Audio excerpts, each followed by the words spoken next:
ମୁଁ ସବୁବେଳେ ତୁମକୁ କହିଛି କି ନିଜ ଘରର କଥା ବାହାରେ ସମସ୍ତଙ୍କୁ କୁହ ନାହିଁ। ଏତିକି ଜାଣି ରଖ, ଆଜି ବି ଏହି ଦୁନିଆରେ ଏମିତି ଅନେକ ଲୋକ ଅଛନ୍ତି ଯେଉଁମାନଙ୍କୁ ଅନ୍ୟମାନଙ୍କ ଘରର କଥା ଶୁଣିବାରେ ବହୁତ ଆନନ୍ଦ ମିଳିଥାଏ। ତୁମେ ଯାହା ପାଖରେ କହିବ ସେ ପୁଣି ତୁମ ଘରର କଥା ଅନ୍ୟ କାହାକୁ କହିବେ। ଏହିଭଳି ଭାବରେ ତୁମ ଘରର ବଦନାମ ହେବ। ତାପରେ ତୁମେ ମୋ ପାଖରେ ଆସି କାନ୍ଦି କାନ୍ଦି କୁହ, ବାବା ମୁଁ କି ଭୁଲ କରିଛି ଯେଉଁଥିପାଇଁ ମୋ ସହିତ ମୋ ଘରର ଏତେ ବଦନାମ ହେଲା। ଆପଣ ଥାଇକି ବି ମୋ ସହିତ ଏମିତି କାହିଁକି ହେଲା? ସେଥିପାଇଁ ମୁଁ କହେ କି ତୁମ ଘରର କଥା କାହା ଆଗରେ ପ୍ରକାଶ କର ନାହିଁ। ଏତିକି ମନେ ରଖ, ସର୍ବଦା ସବୁକିଛି ତୁମ ମନ ଅନୁଯାୟୀ ହେବା ଉଚିତ ଏହା ସମ୍ଭବ ନୁହେଁ ପିଲାମାନେ। ସେଥିପାଇଁ ଏକ ସମ୍ପର୍କରେ ପରସ୍ପରକୁ ବୁଝିବା ଅତ୍ୟନ୍ତ ଆବଶ୍ୟକ।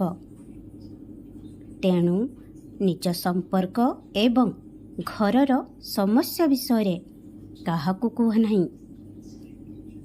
କେବଳ ନିଜର ଈଶ୍ୱରଙ୍କ ନିକଟରେ ନିଜର ମନ କଥା, ନିଜର ସମସ୍ୟା ବିଷୟରେ କୁହ।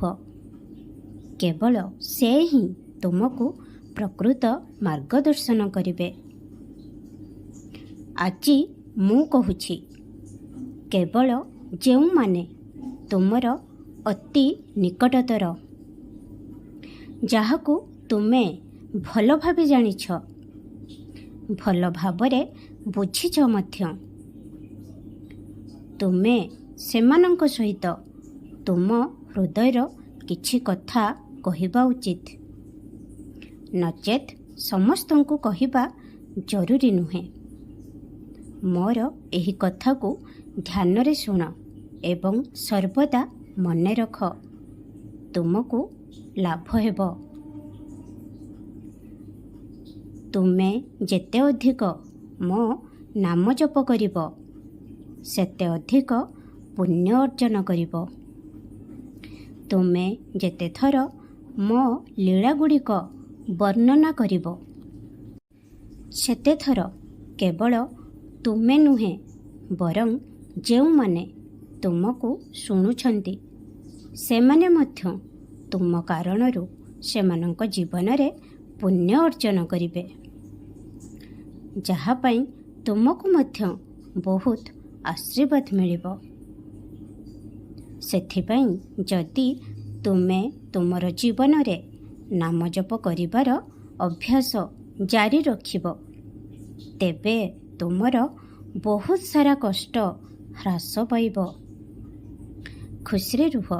ଖୁବ୍ ଆଶୀର୍ବାଦ କରୁଛି। ଓମ୍ ସାଇ ରାମ, ଜୟ ସାଇ ରାମ।